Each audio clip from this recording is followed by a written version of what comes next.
Hello everyone, welcome to Burnett's Bees and Blacksmith. If you've ever done as much as walk through a beekeeping yard or an apiary, one of the questions you always seem to be asked is, how do you manage to keep your smoker lit?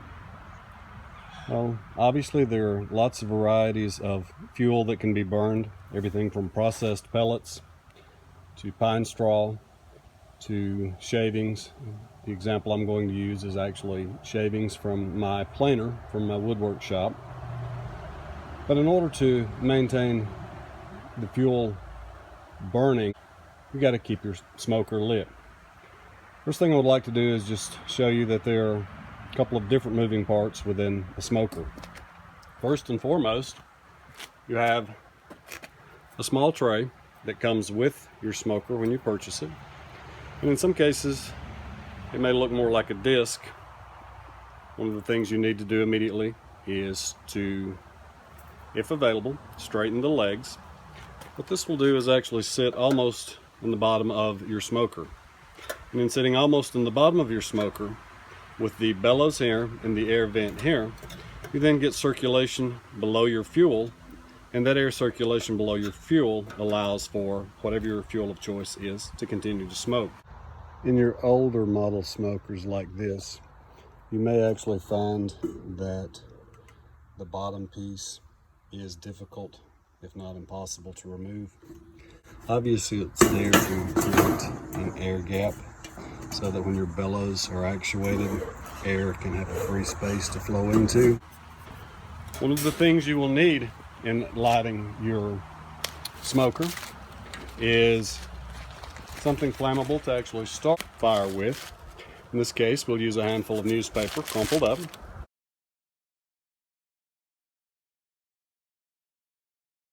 Not been any water or moisture added to the dry shavings. I'm now going to take the tray that came with the smoker. I'm going to drop it legs down into the smoker. There's a flame still coming out, and we have plenty of smoke. I'm now going to add more fuel to the fire.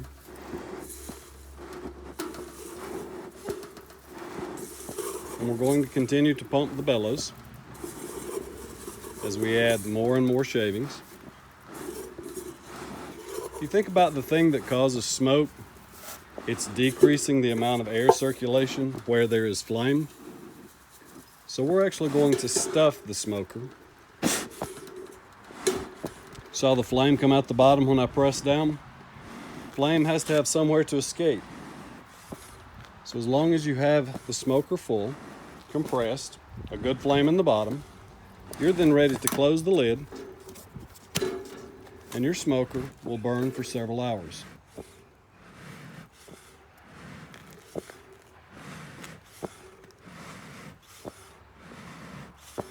You can walk away, leave it, come back after several minutes. You'll still have smoke late into the day if you start this early in the morning with dry fuel.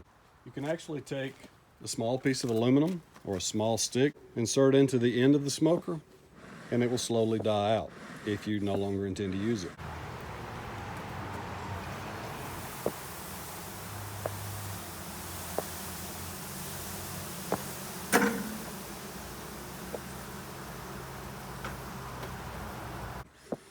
A word of caution, when you're through with your smoker at the end of the day, make sure you set it in an area that is flame resistant. Do not set it in your home or in a flammable basket while it is still hot. And make sure that you empty the fuel from it at the end of the day so that it doesn't catch fire again or doesn't continue to be hot as you leave it in the environment once you're through with it. I've already inspected my hives, and I've brought it back and set it on an area where it can cool. But if you will notice, there is still smoke. And I think I was in my hive for maybe 20 or 30 minutes at most. But it continues to smoke, and with just the slightest puff, you can get a very aggressive smoke started. Just be sure and make sure that it's lit before you close it all up, and keep the fuel packed tight. Happy beekeeping.